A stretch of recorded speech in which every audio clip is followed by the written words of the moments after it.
Hello friends, ரொம்ப ஆரோக்கியமான முறையில் இனிப்பு பிடி கொழுக்கட்டை எப்படி செய்யலான்னு பார்க்கலாம் வாங்க. அதுக்கு படி பச்சரிசிக்கு 1/2 கிலோ வெல்லம் எடுத்துருக்கோம். 1/2 படி பச்சரிசியை நல்லா ஊற வச்சுட்டு வாஷ் பண்ணிவிட்டு அரைச்சி எடுத்துக்கோங்க. அதுக்கப்புறமா நல்லா ஜலிச்சு எடுத்துகிட்டு அந்த மாவை இட்லி குண்டானில் போட்டு வேக வச்சு எடுத்துக்கலாம். நல்லா பூ மாதிரி உதிரி உதிரியாக இருக்கணும் மாவு வந்து. அது கூட 2 கப் துருவின தேங்காவை ஆட் பண்ணிக்கலாம். கொஞ்சமாக சால்ட் ஆட் பண்ணி நல்லா வந்து மிக்ஸ் பண்ணி விட்டுருக்கோங்க. 1/2 கிலோ வெல்லத்தை வந்து நம்ம முன்னாடியே வந்து காய்ச்சி நல்லா பாகு எடுத்து வச்சுக்கலாம். அது கூட வந்து ஏலக்காய் ஆட் பண்ணிங்கன்னா வாசனைக்கு நல்லாயிருக்கும். அந்த பாகை வந்து நல்லா ஊற்றி மிக்ஸ் பண்ணி விடுங்க. சூடு பொறுக்கிற அளவுக்கு வந்ததுக்கப்புறமா கையை வச்சு நல்லா பிசைஞ்சு விடணும்.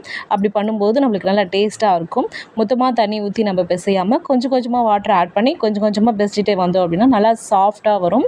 கொழுக்கட்டையுமே வந்து ரொம்ப நேரம் ஆனாலுமே ஹார்ட் ஆகாமல் நல்லா சாஃப்டாக இருக்கும். நாங்கள் சொல்கிற இந்த டிப்ஸை ஃபாலோ பண்ணிங்க அப்படின்னா இந்த மாதிரி சாஃப்டாக வந்ததுக்கப்புறமா நல்லா நம்ம கையில் எடுத்து பிடிச்சு பார்க்கணும். பிடிச்சு பார்க்கும்போது பிடி கொழுக்கட்டைக்கு நல்லா சூப்பராக வரும். இதை வந்து நம்ம இட்லி குண்டானில் வச்சு வேக வச்சு எடுத்துகிட்டு வந்துடலாம். ரொம்ப சூப்பரான ஆரோக்கியமான முறையில் குழந்தைங்களுக்கு இந்த மாதிரி செஞ்சு கொடுங்க. ரொம்ப டேஸ்ட்டாகவும் ஹெல்த்தியாகவும் இருக்கும். இந்த வீடியோ உங்களுக்கு பிடிச்சிருந்துச்சுன்னா ஒரு லைக் கொடுங்க. நம்ம சேனலை சப்ஸ்கிரைப் பண்ணிக்கோங்க. தேங்க்யூ ஃபார் வாட்சிங். பாய்.